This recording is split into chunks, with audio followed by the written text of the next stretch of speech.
पाकिस्तान तहरीक इंसाफ के parade ground में होने वाले जलसे में मैं इस वक्त मौजूद हूँ। मेरे इस जानिब ख़वातीन हैं और उनके सामने इमरान खान का स्टेज है जहाँ पे पीटीआई के दीगर लीडरान भी मौजूद हैं, जबकि उसके साथ ही मीडिया के लिए भी एक स्टेज बनाया गया है। यहाँ मिडल में यहाँ पे ख़वातीन का एक इंक्लोजर है जिसको चारों जानिब से फेंसिंग करके बंद किया गया है और उसके तीन अतराफ़ में मर्द हजरात के लिए इंक्लोजर बनाया गया है। बड़ी तादाद है ख़वातीन की भी और मर्दों की भी जो कि इस जलसे में शरीक हुए हैं।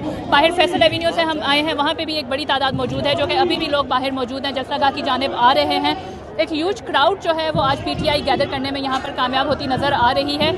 लोग हैं यहाँ पर झंडे हाथों में उठाए हुए हैं, बैनर्स उठाए हुए हैं और उनका ये कहना है कि वो इमरान खान को, प्राइम मिनिस्टर को मुकम्मल सपोर्ट करते हैं। उनका ये भी कहना है, जब हमने उनसे नो कॉन्फिडेंस मोशन के बारे में पूछा तो उनका कहना था कि यह मोशन कामयाब होती है या नाकाम होती है।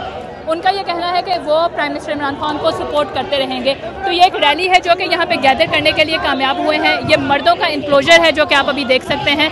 यहाँ पे सिक्योरिटी के सख्त इंतजाम किए गए हैं। जगह जगह पुलिस के, एसपी के, रेंजर्स के दस्ते तैनात हैं, जबकि खुद प्राइम मिनिस्टर की सिक्योरिटी भी यहाँ पर है। इसके अलावा हमने हेलीकॉप्टर्स फ्लाई करते हुए भी देखे जो कि यहाँ पे सिक्योरिटी के इंतजाम को चेक कर रहे थे। जैमर्स लगाए गए हैं यहाँ जलसागाह के अंदर और जबकि मुख्तलिफ इंक्लोजर्स बनाए गए हैं, मीडिया के लिए अलग बनाए गए हैं और दीगर जो लोग हैं उनकी मूवमेंट अलग है, वीवीआईपी मूवमेंट जो है वो अलग है।